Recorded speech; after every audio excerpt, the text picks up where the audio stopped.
Today on Secure Digital Life, and the countdown to this is the final 3 episodes of Secure Digital Life. A viewer wrote in and asked about video game consoles and if they were a security threat to your home or whatever.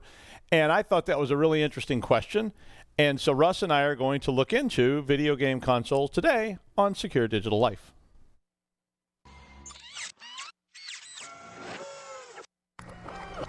This is a Security Weekly production. Welcome to Secure Digital Life.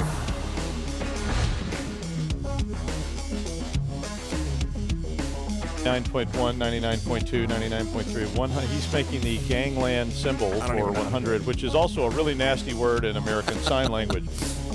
Animal plasma. Oh.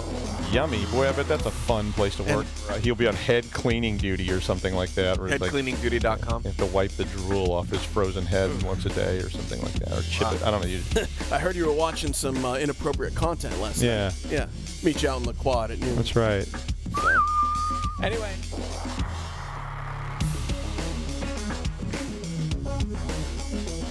Accredited by Microsoft, Cisco, NetApp, IDLE, Oracle, and EC Council, QuickStart delivers high-impact, low-cost IT training through its cognitive learning platform in multiple domains. With QuickStart, you get an ever-growing catalog of courses, self-paced courses offered through a monthly subscription, virtual classrooms offered through an annual subscription, peer-to-peer learning, mentoring, official courses, certified instructors, hands-on labs, and more. For more information, visit www.quickstart.com. Use coupon code PAUL20 to get 20% off on all cybersecurity courses. Quick Start, creating world-class technologists. Considering a career in IT but not sure where to start? Start for free with IT Pro TV. Access more than 65 hours of IT training for free, no credit card required, with a free membership. When you're ready for more, explore the full IT Pro TV library, including training for CompTIA, Cisco, Microsoft, Apple, and more. Learn IT, pass your certs, and get a great job. Start your free IT Pro TV membership today. Visit www.securedigitalife.com/IT-Pro-TV. You should register for our upcoming webcast with SaltStack, Domain Tools, and Logarithm by going to securityweekly.com/webcast. If you've missed any of our previously recorded webcasts, you can find our on-demand library at securityweekly.com/on-demand. Likewise, some of you told us that you were overwhelmed by the amount of content that we distribute. In an attempt to make it a little easier for you to find what you're interested in, we've created our new listener interest list. Sign up for the list and select your interests by visiting securityweekly.com/subscribe and clicking the button to join the list. You can also now submit your suggestion for guests in our recently released guest suggestion form. Go to securityweekly.com/guests and enter your suggestions, and you will be fully registered for all things Security Weekly. All right. So today, Russ joins me. Thank you, Russ. Thank you, Doug. Yeah, you're here in person. I even. am. Yeah, it's like a record amount of time that I've done that, right? Well, sometimes several comes and goes. And so sometimes you're on Skype, but it's you don't look as cool here because you don't have all your lighting and all your fancy stuff in the background. Well, so a viewer wrote in and asked me about consoles and said they were really worried about it and was it an issue. And so I didn't really know that much about gaming consoles. Sure. So I did some reading. And do you have one? A favorite gaming console? Yeah. No, I mean, do you have one at all? Oh, yeah, absolutely. Yeah. Okay. I used to collect them all the way back to Atari. Oh, wow. Yeah, but my current favorite, I guess, would be PS4. I'm not a big fan of Xbox, but I don't like sports games. Well, so I actually went and bought a PlayStation 4. Oh, you can borrow mine. And they threw in a PlayStation 3 for some odd reason. The guy was just like, I tossed in a PlayStation 3. I was like, oh, okay, what's the difference? Okay, yeah. So, I wasn't I was sitting on my I was going to bring it, but I forgot it. Yeah, well, depending on what version you had. Well, so you know a lot about this. Yeah. So I bought one because I said, well, I'm going to see what this thing is like if I bring it and I put it in my network, and I'm going to take a look at it. So I used PlayStation 4. I set it up on my home network, and so I actually started doing some red teaming type stuff. I didn't do a lot of really sophisticated stuff because I really wanted to limit it to what I thought were real threats, not Uber hacker threats. So it was like if Uber hackers are after you and they're trying to get in, they'll probably get in somehow. Yep. I mean, if a nation state is coming for you, they're on going the PSN. Yeah, if Larry's drone is hovering outside your window, you're probably going to get taken out. So but I was just looking at it on a real basic level. So the very first thing I did was I just pinged it, and of course it was there. Yep. Now mine, it had two different options to connect the network. So you could do it with a cable or you could do it by Wi-Fi. Yep. So it actually had Wi-Fi, which of course is an immediate possible threat. But the problem with Wi-Fi, I just had this issue the other day. I was trying to play remotely. Is PS4 only the older versions of PS4, not the new one, only supports 2.4 gigahertz, and that doesn't often enough throughput to play PS4 on the go. Okay. So, well, I didn't even enable the Wi-Fi because I felt like I just plug it directly in, and I don't think the Wi-Fi is a massive threat or anything like that, but it does if you have Wi-Fi. So if you actually set something up and you have Wi-Fi running, the potential for somebody to connect to it is there. But again, now we're kind of back to that. If somebody's sitting in your driveway in a white van, you probably got bigger problems to worry about than the console. So I wanted to look at that. The next thing I did with this was I didn't know anything about it, and I really didn't even look at it. I just plugged it in, and I went in and configured it so that it was on the network. I Nmapped it. So I went and I ran a full-blown heavy-duty Nmap scan, which scanned all the TCP, all the UDP ports, because I wanted to see what the thing was actually doing. And it fingerprinted it, which was good. It said it was running Cisco Async OS, which made sense. And then, but basically, it was a Sony embedded kernel. So that means that the kernel for this is not some open source thing. It's an actual Sony self-contained, probably running on a chip, operating system that can't really be modified. I mean, it's modified by Sony, so there's not a way to, I think, get inside of the operating system. Again, I know, so I do know you can hack it. Yeah. I know you can take this gadget apart. I know you can connect things to the motherboard. I know you can do all these advanced skills. But I'm just sticking with the very basic things. So what would somebody see if you're doing this? So the only open ports that mine had were 68 UDP and 5353 UDP, which are two common things. One is a DHCP service. So this thing, and I don't know really why they need that running. I'm guessing it can assign IPs if you want it to. It can act like a server inside your house. It wasn't. So whatever that service did, it wasn't actually doing anything. And then a DNS service on this 5353, which is a higher level DNS service, that was actually authenticating stuff off of Sony. So this thing is connecting to Sony, and we'll get to where those threats actually emerge. But I wanted to walk through the basic red teaming piece of it, and then we can talk about the real threats to this. So really, in terms of devices, it's about as secure as anything that you could add to your home. It did not have open ports, open services. It wasn't really communicating with any other device in my network. It didn't start broadcasting and talking. I actually was watching the traffic. It did basic things, so it actually but it's not like a Windows box, which immediately starts talking to other Windows machines, or even a MacBook, which starts talking to other devices. It was really just sort of sitting there. And I didn't see any just blatantly obvious problem with it. And remember, those two ports, so the ports and the IP of the device are not going to be visible from the outside world. So in your network, so this is in your local network, if you're in a dorm or whatever and you're sharing that with your roommate, it's visible. But outside of your home, if you have a normal Soho router, which has a firewall in it, you can't see it. Right. So the ports that are open and the IP address of the device are not being forwarded onto the internet, and no one outside could even see that this device existed unless you went into your router and you opened those ports for some reason. And I do know that some of these devices, so I only had a PlayStation, some of the devices will allow you to set it up to act as a server to people in the real world. But that means you have to put an IP address outside. And if you haven't done that, then that's not a threat, because it's running off of PAT, so port address translation. And port address translation uses the IP of your regular outside. So anything coming to that device would not be able to get to it unless you've done port forwarding or something else. Now, I will tell you, I did do some quick research. There are games that you can set up as servers to host gaming. And if you do that and you open ports to the outside world, all bets are off. Now you have allowed anybody and everybody that can find those ports to come into your network unless you've got all kind of controls. Well, PlayStation To Go, which is an app that you can use on your phone here, and when I have PS4 Remote Play, it's called, allows you to connect to, right, your at-home PS4, and I can boot it up right now and just start playing whatever game I have downloaded on it. But what you're doing is you're going through the PlayStation Network. Right. So that's not the same thing. He is connecting over the internet to his device, but it's actually going through a third party. Mm-hmm. So it's not a connection directly to your router. It's actually a layer 7, layer 6, layer 5 kind of connection. I'd have to do a little research on how that works, but it's going through the PlayStation Network server. So really, it's actually not.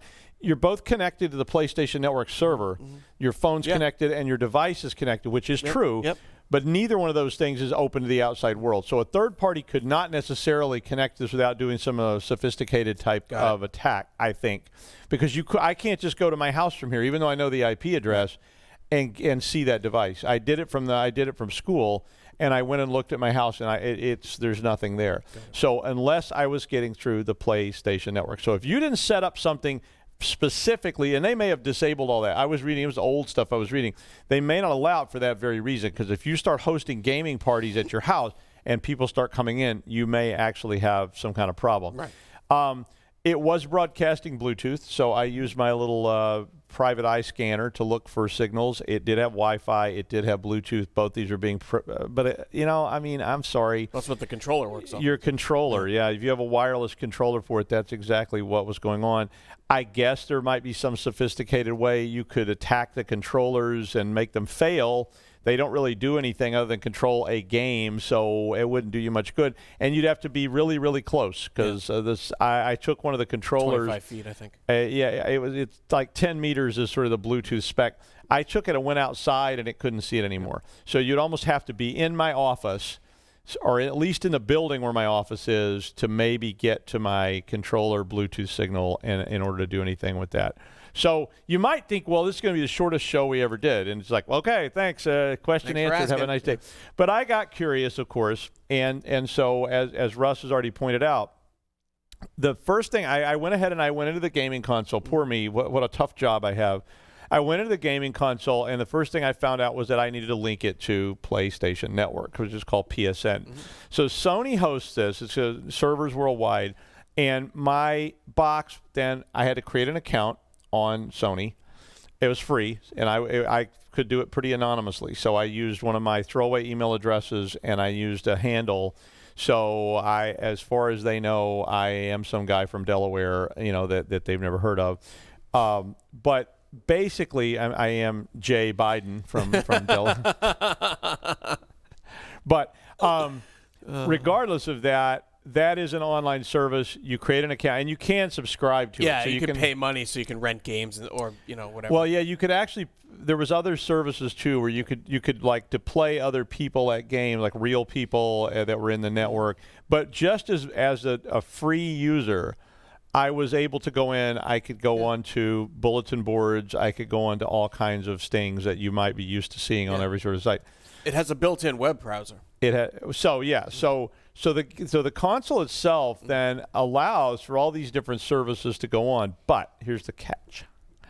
And I didn't actually. I should have tested it. It has a web browser built into that kernel.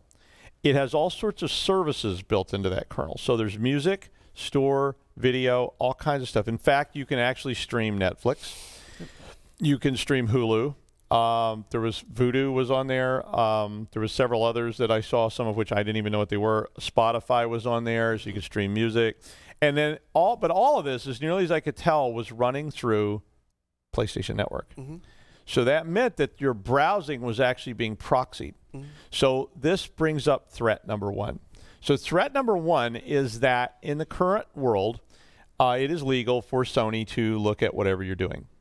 That means that if you're watching video, that means if you're streaming music, if you're interacting, and I did not get my lawyer to read the user agreement, so I may well be signed into a human centipede or something like that at a later date. At South Park. But centipede. Yeah, the centipede. But I will say that it is possible and is very likely that Sony tracks what you're doing. So they can take that information, they can sell that information. Now, I don't know what they get out of that. If I'm not, if they don't have any real identifying marks on me, they don't know that Jay Biden is actually me and whatever. Because all this was not linked into my home network. Their web browser was not linked into Google. So I think I could maybe make that happen if I went to Google and logged in as myself on Google, but I still don't know exactly how contained that browser was. Right. But at any rate, it was contained by PlayStation Network, which means that they could be monitoring. So that was one of the threats there. Was there a threat from any of this? My opinion, no. Not a basic threat, because all of this is stuff you could do with a laptop. It's all stuff you could do with a phone. And in fact, if you're doing it on the open web, you are not even as constrained as you are in the PlayStation Network. So there is a proxy there that's interacting between you and the world, which means that Sony could conceivably filter whatever they want to filter. And I'm presuming that an Xbox One does the same thing, because I looked it up. Microsoft has a very, very similar setup to the PlayStation. It's a box, you buy it, it's got all kinds of stuff self-contained in it, and from what I could read, it looks like it runs through the Microsoft network just like the Sony does. So again, that box is not connected directly to the internet like your laptop would be. It's connected through Sony. Now, I did go on the web browser. I went to a couple of sites that might be considered not risky, but they're often blocked, like Kali. Kali Linux is often blocked by standard proxies. Insecure.org, where you download Nmap from, is often blocked. And I went to a couple other like red teaming type sites. None of them were blocked. So I was able to see them. But here's the kicker. Could I download Nmap onto my PlayStation? And the answer was no, I could not. I could go to the download, but there was no way to actually download something onto my PlayStation. In fact, so then I started exploring it a little bit. The only way I could see to get something onto the PlayStation was through USB, and I could not put anything on it. I couldn't just open it like a file share. I couldn't just open a directory and copy files over onto it. And even if I could, I couldn't execute them, because they have to execute inside of that Sony kernel. So the file area of it was separate from the kernel. Now, again, experts, you know that there's ways around all this stuff. So there's all sorts of elaborate motherboard level hacks and hardware level hacks that I could have done. We're not trying to get into that today on this show. We're just talking about basic threats. I did a quick search for malware. So I was like, is there malware that runs against PlayStation or Xbox? And I didn't really find much.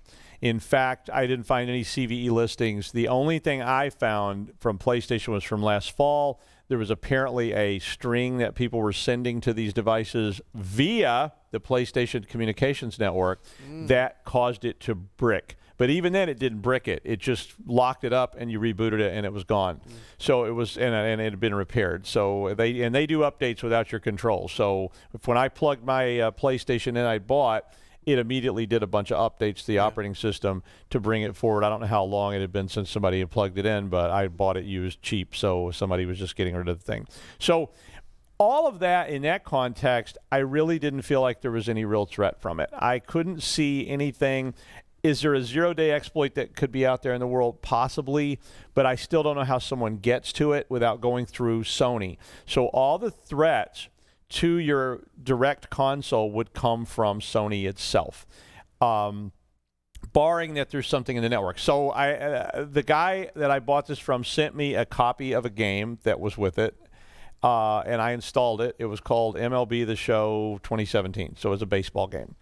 And so I installed this. There's a new version of it, but I don't want to pay what it was, $100 or something. Geez. So I just took the old version. So I put this MLB The Show 2017 on there, and I thought I'm just going to pick a specific instance. And I looked at stuff that I could do in this game. I could bring files into the PlayStation via this game, and I could not get to, without probably spending a lot more time than I was willing to invest, into how the game worked in context of the kernel. So I don't know if the game is, I don't think it's running inside the kernel. I'm guessing it's like an old mainframe, and the kernel is this separate shell, and the game just interacts with the shell. It would let me bring an MP3 file. it had to be in a very specific folder named Music, and you plugged it in, and the game itself imported it automatically. I was able to make a fake MP3 file. So I actually recorded my own MP3 file, just like, hello, this is an MP3 file from Doug, and I saved it in the folder and put it on, and it was actually imported into the game. So I could record chants, cheers, jeers at players in the game if I wanted to. But I couldn't do anything else with that file. So even if that file had some kind of elaborate audio-based malware, or even if it was a fake MP3, I did try making a text file that was tailed MP3, and it did copy it over, but then it crashed. And the game didn't crash, and the platform didn't crash, but it crashed trying to import it. So they obviously converting the audio format into something else, so that didn't work either. So is there some way I could import a file? I don't know. Maybe so. I didn't think of any quick ways that I could do something with that. I'm sure there's some audio hacking experts out there that probably could find it. There may be jailbreaks that may exist for this device. I don't know. I didn't really look into that. But there are many, many, many, many games, and this was only one of them. And so I don't know how much of a threat is posed by individual games. But so this is how the games work. And Russ probably already knows this. Yeah. You buy the games from Sony. It's very much like iTunes. The games are all vetted, as far as I can tell. I guess. I was able to install one off of a DVD. It was a DVD. You don't need to buy them from Sony. You can go to GameStop or Best Buy and but pick I up think a they're DVD still or Blu-ray. vetted. And they run in their own little I'm not shell. saying they're not, yeah. But I think that the thing is the game itself is running in its own shell. And I don't think that the game, no matter how compromised it was, could actually affect your PlayStation. Could the game, if it was embedded with malware, affect your home network since it's connected? Yeah. But so kind of like in .hack, which is what they programmed these monsters, and the monsters were, malware, and the malware would affect things in real life when they were in the game. Right. So like this particular malware, like Pokemon monster, right, would come over and it would destroy your printer. Only it was killing people, but that's a long shot in of itself. Anyway, the point being is that these monsters couldn't necessarily affect individual items on your home network or whatever, because you're saying that they're contained or they're and so now I don't know, and I didn't have I guess I should have thought of this. I didn't really have a way to test if I wrote a game and I installed it on there, could that game reach out into my home network and collect information and phone home? Maybe so, but listen, that's no greater threat than your laptop or your PC or your phone. Or thermostat. Or a thermostat. So in terms of the console itself, the threat surface of it, I didn't think was even as nearly as great as a threat you have from a laptop or a PC that you have in your home, where you can download and install and run anything at all, including stuff that you wrote yourself or that someone else wrote and sent to you. So it seemed like the games that were coming from PlayStation Network were vetted, like iTunes, so you could not get that. If you installed a game off of a CD, I guess it could conceivably have malware and things in it, which could, because it's connected to the network, maybe reach out. I don't know how the platform actually regulates that, but basically that's the same thing as your PC. So I didn't see any greater threat there from that. So where's the threat? I mean, I had to come up with a threat. I mean, there had to be something. For me, the threat is the social media threat. I think the biggest threat from the console, in the context of the question that was asked, is from social media and your social media hygiene. It was possible in this game that was on there for me to send messages to other players. So I did not bother to subscribe, so I don't know all the grim details of this, but I was reading what was possible. And the game that I had running, this baseball game, would allow you to play a game against another player. Okay, so I went and I read a bunch of boards. So I did not verify this. I didn't actually do it. I saw complaints on the board about people putting graphics in the game. And so I went back to my game and I found out I could mod things in the game. I could design my own team logo. I could put graphics on my player. I could put a name on my player's jersey. And there were people complaining about jerseys with offensive, obscenity and profanity, racist content. There was a complaint where somebody had somehow embedded a graphic in the game itself that said something political, which we won't get into, and so on and so on and so on. This is, of course, nothing you haven't seen before. So if you're going online, if your children are going online, they're seeing all this stuff anyway. And I mean, I know that sounds kind of like, well, you're not really helping me here. But the truth is that if you are allowing messages to come to you, then you have some issues. The default setup on this allowed anyone to communicate with you via PlayStation Network. So that means if I create an account, I can immediately start getting questions or comments or invites from other people to link with them. Yeah. I can get friend invites. Now, I was able very quickly to restrict my level of presence to friends only, which I could literally say no one can even ask me to be my friend. So I could not get invites or anything else. So you might want to, I did that immediately. I don't want, you get those on Facebook or whatever from people. If you're not able, or the person you're asking me this question for, your child or whatever, is not able to discern between friends and foes, between really busty women from Russia who want to be your friend because they're looking for new people. Yeah. I mean, I'm not surprised that really hot women want to talk to me, but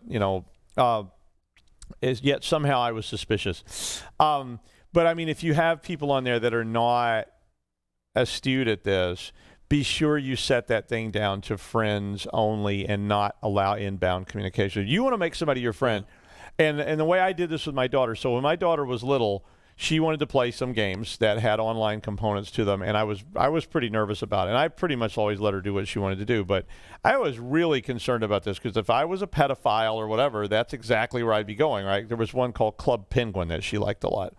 And it was just this little animated games and things, and you had, you created a profile, and other people were also penguins and something like that.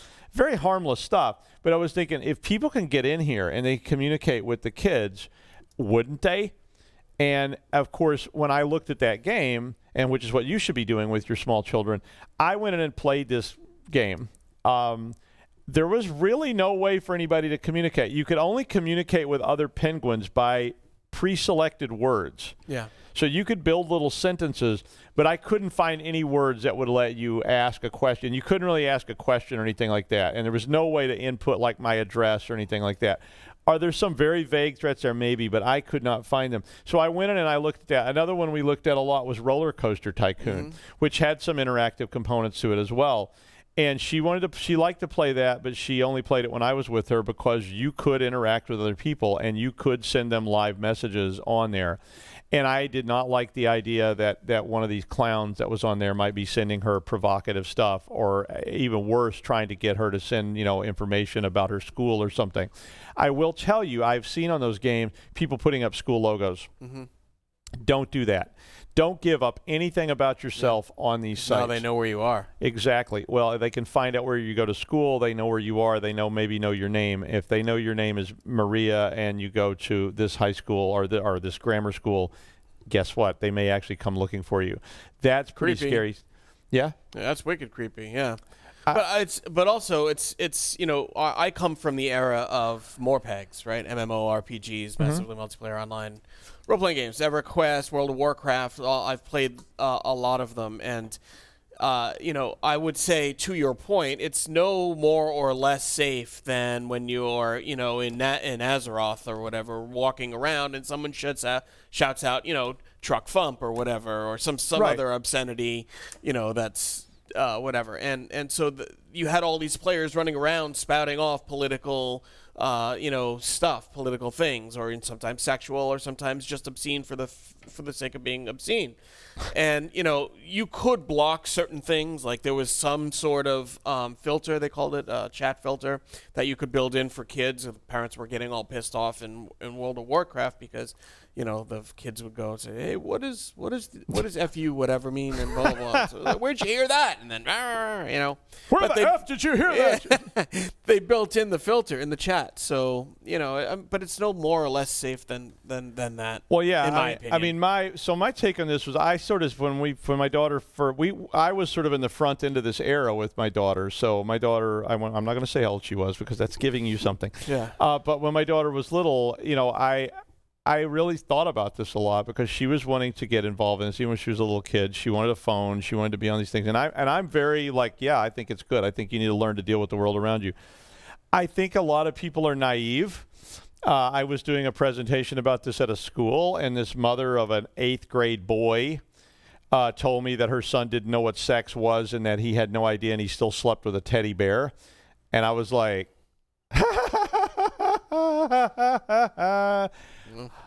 my friend, are you naive? But I mean, I personally think you need to learn to deal with this with your kids. I think all the threats here are from the social engineering and the social media side of the world. I didn't find any real serious like hardware threats. So if your kids are going online, and even if they're not, they're probably going to see porn. I hate to tell you that, but they're probably going to see it. I mean, you've probably seen porn. You weren't even intending to look at it, or maybe you were. But all of us have accidentally seen porn, whether we were trying to see porn or not. Because you clicked on something, you clicked on clickbait or whatever, and it was like, oh, porn site. And you learn to deal with that. You learn to go, oh, porn site, geez, another one. Yeah, okay. Right. Same thing is true for offensive and obscene stuff. I'm like, your kid, I mean, people saw porn when I was in grammar school. Yeah, it came on a printed page, but guess what? There was a kid that had a baggie. I remember this kid. He had a baggie, like a plastic bag. But there was a stigma back then associated with people who were consuming porn, whether it was in magazine format or video format. I feel like that stigma, because of the proliferation of porn on the internet, I feel like that stigma kind of has been removed, and it's not so bad anymore. No, I don't know, but I mean, some places in the world there's no stigma. Like in Denmark, there's no stigma with it at all. You go there and it's like there's porn. They had like really graphic pornography, like at the bodega when you went in there to buy something. I remember going to the bodega to buy something, and there's like, wow, that's really graphic there. But but yeah, in the U.S. there was a huge stigma with it. But even then, people got it. They had it. Kids had it. But it was taboo. You had to hide it. I think even today, I think seeing it's one thing if you become obsessed with it, and you could use the console to look at porn movies. I mean, I guess. Did you try looking up, see if it loaded any porn sites or whatever? Well, now I'm going to actually I did not do that. I'm going to go back when I go home today. I'm going to have to do some serious research. First guy that ever admitted it on live. Yeah, I'm going to go home and do some serious research. But I actually didn't. I didn't think about that. I went to hackers type stuff that's often blocked. I don't know if they block that or not. It'd be interesting to test. I have to try that. But I mean, I assure you, if your kid want it, they're going to see it. And the real problem to me starts, and I'm not telling you how to raise your kid, but the real problem to me starts when that's all they do. Yeah. So, and I could say the same thing about a video game. I mean, if you go in there and you play 20 hours a day on Fortnite, you're probably going to got a problem with it, and that's not a good thing either. So if your kid's playing Fortnite 20 hours a day, that's probably an equal problem if they're looking at 20 hours of porn a day, I guess. But, I mean, Fortnite's a good example, and I haven't played that either, but I've seen lots of Twitches of it and things. You're going to hear bad language. You're going to maybe see people using racist language sometimes in all these games. It's so much better if you're with your kid, at least see what it's like. Yeah. Sit down and play the game. Like I remember my daughter wanted to play. We played Mario Karts. Oh yeah. And and she heard a lot of swearing in that, but you? It was all from me. But we real quickly Debbie, hit me with the red shell again. Yeah. Well, we real quickly learned there were people that had hacked it and were cheating, and that was no fun. And there was not really any way for the people to send information to us or anything like that, which made me feel better about it.